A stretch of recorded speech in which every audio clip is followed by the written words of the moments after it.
लिए वो पूजनीय है, देव का सामान है वो।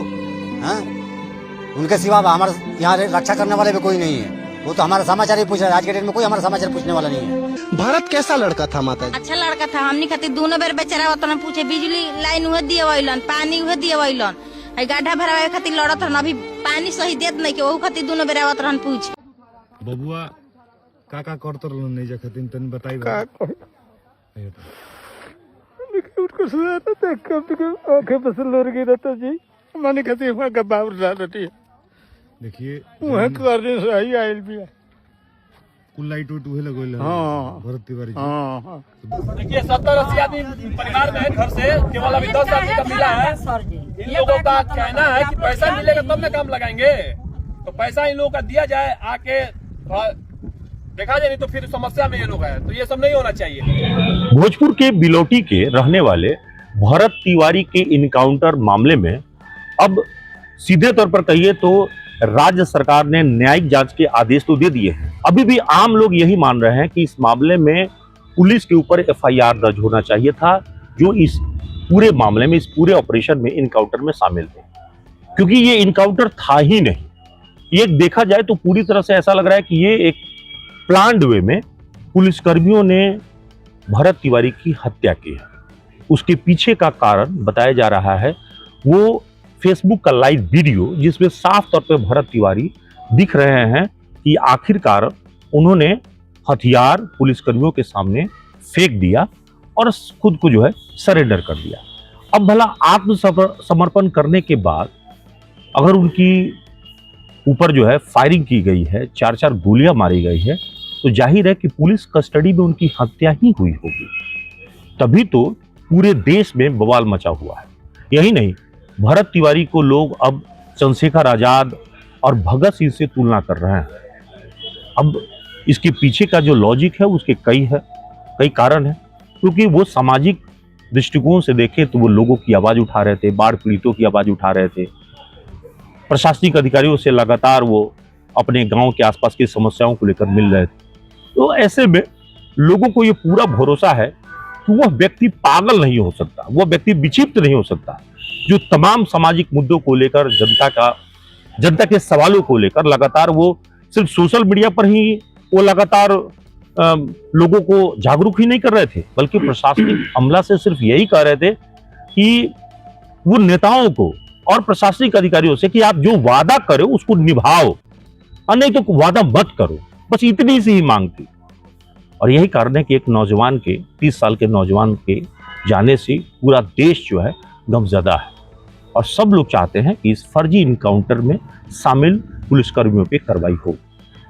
इस पूरे मामले पर बातचीत करने के लिए हमारे बीच वरिष्ठ पत्रकार शरद पांडे जी हैं। शरद जी, आप इसको किस नजरिए से देखते हैं? देखिए, अगर आप इसको देखिए अभिषेक जी, तो सबसे पहले पुलिस पर हत्या का मुकदमा दर्ज होना चाहिए। सबसे बड़ी बात यह है कि जो प्रत्यक्ष है उसे प्रमाणित करने की आवश्यकता नहीं है। मुख्यमंत्री ने जांच के आदेश दिए, न्यायिक जांच होने वाली है। जो मीडिया रिपोर्ट जो आ रही थी कि उसमें मैंने सुना कि सुप्रीम कोर्ट के सेवानिवृत्त जज से जो है जांच कराई जाएगी, लेकिन तब भी बिहार की जनता जो अभी इस पूरे मामले को देख रही है, पूरे देश की जनता देख रही है इसको, उन्हें ये विश्वास नहीं होगा।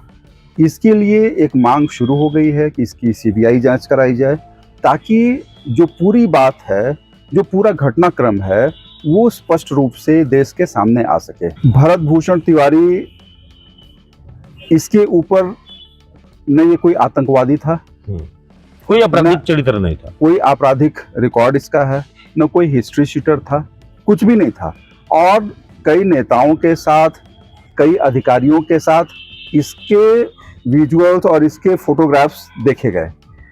वो उनको प्रतिवेदन दे रहा है, उनसे जिस गांव की लड़ाई वो लड़ रहा था, जो वनिया गांव, जहां पर बताया गया कि पिछले वर्ष जब बाढ़ आई थी और बाढ़ के बाद कटाव हुआ और कई घर डूब गए, ज्यादातर तो दलितों के घर, पिछड़ों के घर डूबे। हाँ, और ये देखिए, मजेदार बात ये है कि बिहार में जहां सबसे ज्यादा जात पात की लड़ाई होती है, वहां एक ब्राह्मण युवक जो है दलितों की लड़ाई लड़ रहा है जी, दलितों का समर्थन प्राप्त है।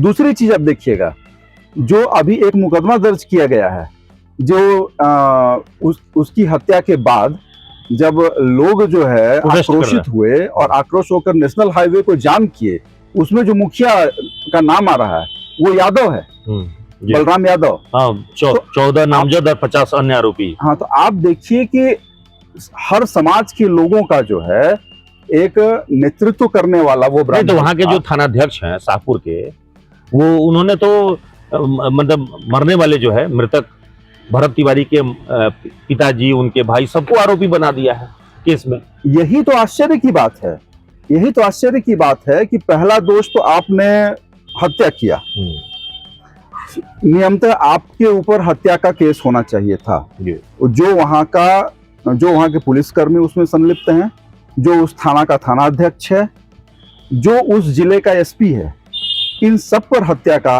मुकदमा दर्ज होना चाहिए, क्योंकि बिना एसपी के निर्देश के, बिना वरीय अधिकारियों के निर्देश के इस तरह की घटना थाना के लेवल से नहीं हो सकती है। लेकिन आरोप ये लगाया जा रहा है कि उन्होंने पुलिसकर्मियों पे पिस्टल तान दिया, मतलब सामने जो है वो ये किया, और इसीलिए पुलिस जो है रिटेलिएट में जवाबी कार्रवाई की। लेकिन यहाँ पे एक सवाल जरूर उठता है कि जब वो आत्मसमर्पण कर दिए तो उसके बाद तो उन्होंने कोई पुलिस पर फायरिंग नहीं किया, और 12-15 राउंड फायरिंग बात की जा रही है, तो कौन सा फायरिंग वहां पे हुआ इतना? अभिषेक, वही तो मैं कह रहा हूं कि आपके प्रश्न में ही आपका उत्तर है कि जब सब कुछ दिख रहा है, फेसबुक लाइव चल रहा है, उसमें वो दिख रहा है कि वो लड़का जो है वो पिस्टल फेंका। हालांकि मैं मान रहा हूं कि वो दिग्भ्रमित होगा, हथियार नहीं उठाना चाहिए था, लेकिन क्या हथियार अगर वो उठा लेता है तो उसके ऊपर क्या हत्या उसकी कर दी जाएगी? तो फिर आर्म्स एक्ट किस लिए है? बीएनएस की इतनी जो धाराएं हैं वो किस लिए हैं? कोर्ट क्यों है? कोर्ट भी तो इसी के लिए है। हाँ, पुलिस जो है वो न्यायालय नहीं है ना, तो पुलिस ने तो अपना जो जुरिडिक्शन है उसको क्रॉस करके वो ऑन द स्पॉट फैसला सुनाने लगी है। इसका मतलब है कि जो लड़के ने कानून हाथ में लिया उससे ज्यादा कानून तो पुलिस ने अपने हाथ में ले लिया। बिल्कुल लिया है, तो इसीलिए तो मैंने कहा कि पुलिस के ऊपर जो है हत्या का मुकदमा दर्ज होना चाहिए, उन पुलिस कर्मियों पर जिसने गोली चलाई, उस अधिकारी पर, और वहां उस जिले के एसपी पर। अभी वहां पर नई सरकार बनी, सम्राट चौधरी मुख्यमंत्री बने, भाजपा की सरकार है, भाजपा की सरकार उत्तर प्रदेश में भी है। वहां पर आजकल देखते हैं कि योगी जी की सरकार है तो वहां एनकाउंटर को सेलिब्रेट किया जाता है। जितने भी एनकाउंटर हो रहे हैं तो वहां आम जनमानस के बीच जो है ना एक खुशी होती है कि एक अपराधी मारा गया। तो वहां पर उत्तर प्रदेश का जो सिनेरियो है उसको अब बिहार में लाने का प्रयास कर रहे थे, लेकिन आप विफल हो गए। आपने ऐसे व्यक्ति को मार दिया जो कि इनोसेंट है, निर्दोष है, उसके ऊपर कोई आपराधिक उसका रिकॉर्ड नहीं था। लेकिन मॉडल अपनाने के चक्कर में आपको देखना पड़ेगा कि निर्दोष तो नहीं उसमें मारा जा रहा है। बिल्कुल, तो ये जहां तक मुझे लग रहा है कि एक राजनीतिक कारण भी हो सकता है। नहीं, तो अब तो हम देख रहे हैं कि सरकार के अंदर में ही कई लोगों ने इस मामले पर विरोध जताया है। पॉलिटिकली भी विपक्ष तो जता ही रहा है, तेजस्वी यादव तो इसका विरोध कर ही रहे हैं, अश्विनी चौबे विरोध कर रहे हैं, संजय झा कर रहे हैं, यहाँ तक कि तमाम जो लोग हैं, कल पप्पू यादव भी गए थे। तो ऐसा लग रहा है कि पक्ष और विपक्ष सभी इस पूरे घटना का विरोध ही नहीं कर रहे हैं, बल्कि सरकार से करें कि आप दोषियों के खिलाफ कार्रवाई करें। बिल्कुल, देखिए ये स्पष्ट है कि जो कुछ हुआ है वो दुर्भाग्यपूर्ण था, नहीं होना चाहिए था। जिस परिस्थिति में भी हुआ तो अब सरकार को चाहिए कि उसकी पूरी तरह से उसकी समीक्षा हो, उसका जांच हो, और जांच में जो लोग पाए जाएं दोषी उनके ऊपर उसी तरह का कार्रवाई हो, ताकि आम जनमानस में बिहार सरकार की जो छवि धूमिल हुई है, जो बिहार सरकार पर जो कलंक लगा है, वो मिट सके। नहीं, तो इसका मतलब है कि उस लड़के में कुछ ऐसी बात होती। आप उसका फेसबुक का जो भी वीडियो है, सोशल मीडिया पर जो भी वीडियो है, उसमें देखिए वो आदमी कह रहा है कि हर कोई चाहता है कि भगत सिंह, चंद्रशेखर आजाद जो है वो सामने आए, लोगों की आवाज उठाए। तो ऐसा लग रहा है कि आधुनिक युग में एक फिर से हमारे बीच में एक वही भगत सिंह के स्वरूप में कोई ऐसा नौजवान आया है जो यंग मैन की छवि है, वो तमाम मुद्दे उठा रहा है। और यही नहीं, अब देखिए ऐसा कौन व्यक्ति होगा जिसने सामाजिक स्तर पर दूसरे लोगों के लिए, गरीबों के लिए आवाज उठा रहा हो। आप देखिए कोरोना काल में वो गरीबों को खाना खिला रहा है, अधिकारियों से मिल रहा है, तमाम मुद्दे के वो उठा रहा है। और अधिकारियों की मेन है कि जो लोग वादा करते हैं और वादा भूल जाते हैं, चाहे वो नेता हो, मंत्री हो, उनको वो याद दिला रहा है। एक आक्रोश उसके मन में है। तो वो व्यवस्था के खिलाफ है, सिस्टम के खिलाफ है।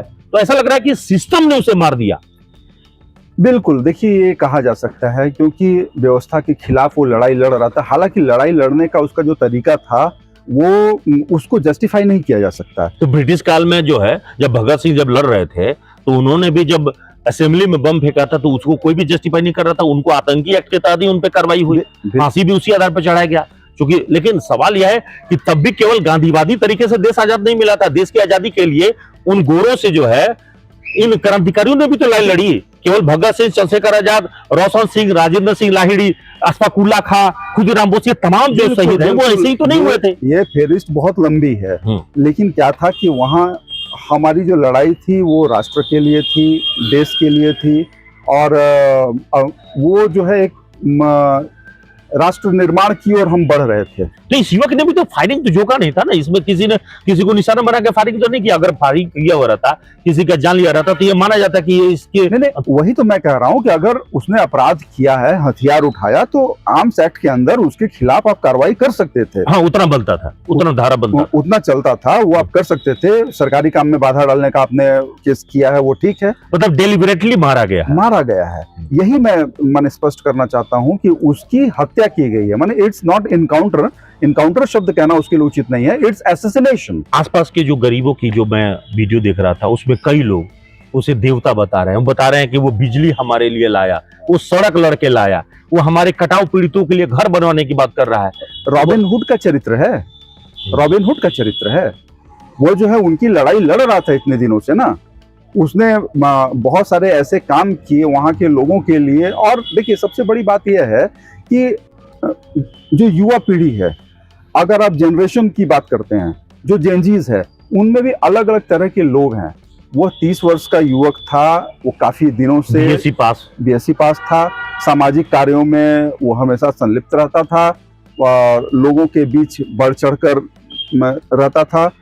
कई सामाजिक मुद्दों को लेकर और स्थानीय मुद्दों को लेकर वो लड़ाई लड़ता था। तो आप क्या मानते हैं कि भारत की लहू जो बही है वो बेकार नहीं जाएगी, परिवर्तन होगा, क्रांति आएगी, कुछ परिवर्तन होगा व्यवस्था में? बिल्कुल, मुझे ऐसा लगता है कि बिहार में जिस तरह से मामला तूल पकड़ रहा है, पूरे देश भर में जिस तरह से एक भरत तिवारी को लेकर एक समर्थन जा रहा है। अभी आप ही ने बताया बहुत सारे आंदोलन तो केवल भोजपुर में और पटना में आंदोलन नहीं हो रहा, धनबाद जहां से आप देखिए धनबाद में हो रहा है, देश के दूसरे हिस्सों में हो रहा है और कई राज्यों में हो रहा है। इसका मतलब कि आंदोलन तो पूरे देश में। मैं भी जो मीडिया रिपोर्ट देख रहा हूं तो उसमें जिस तरीके से लग रहा है ना कि उसे भगत सिंह की तरह पोर्ट्रे किया जा रहा है, चंद्रशेखर आजाद की तरह पोर्ट्रे किया जा रहा है, तो वो तो है। तो वो पूरी तरह से अगर कहें कि भरत जो है, भरत तिवारी है, वो भारत का वो चेहरा हो गया है और वो भारत का आंदोलन का प्रतीक बन गया है। बिल्कुल, अगर देश में इस तरह की घटनाएं हैं और इसका विरोध ना हो, लोगों में आक्रोश ना हो, तब तो ऐसी घटनाएं बढ़ेंगी। आज जो है बहुत अच्छा देश का इस तरह का माहौल बना है कि पूरा देश और देश के युवा इसको लेकर आक्रोशित हैं और वो एक मांग कर रहे हैं। और जहां तक मुझे लग रहा है कि सरकार झुकेगी। मतलब वो जो कॉकरोच आंदोलन जो चल रहा था कांग्रेस पार्टी वाला, उससे इतर है कि ये रियलिस्टिक सामने लोगों को नजर आया कि भाई आंदोलन हो तो एक ऐसे व्यक्ति के, एक ऐसे चेहरा के तरीके से हो जिसने सचमुच गरीबों की लड़ाई लड़ने की बात की। बिल्कुल, देखिए अभिषेक, कॉकरोच तो कॉकरोच ही है, नाम ही उन्होंने अपना चुनकर रखा है, तो उस पर कुछ भी बोलना उचित नहीं है और एक व्यंग्य की तरह लगता है।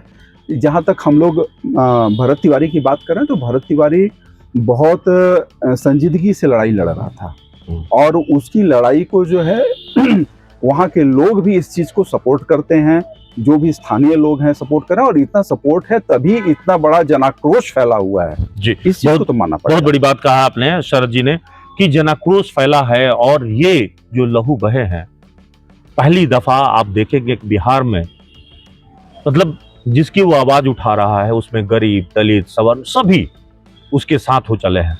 मतलब लोगों ने प्रतिक्रिया तौर पे कहा है कि 36 जातियों का समूह जो है उस आंदोलन में एक साथ शरीक हो गया। मैं तो कह रहा हूं कि पूरा देश इस आंदोलन में शरीक हो गया है और हर कोई आज भरत तिवारी को अगर किसी न किसी रूप में भगत सिंह से और चंद्रशेखर आजाद से तुलना कर रहा है तो उसके पीछे यही कि वो व्यक्ति मरने से पहले कुछ बातें सोशल मीडिया पर ऐसी बातें कह गए हैं, ऐसी वैसी बातें कह गए हैं जैसे उस व्यक्ति को पता था कि मौत आने वाली है, लेकिन कुछ ऐसा काम करके जाना है जिससे ये देश के युवा, देश की जो नई पीढ़ी है वो जाग जाए। और भ्रष्ट व्यवस्था के खिलाफ इस देश में, करप्शन के खिलाफ इस देश में एक जागरूकता पैदा हो जाए। हमको लगता है कि जाते जाते भरत तिवारी ने यही काम किया है। आज के लिए इतना ही। नमस्कार।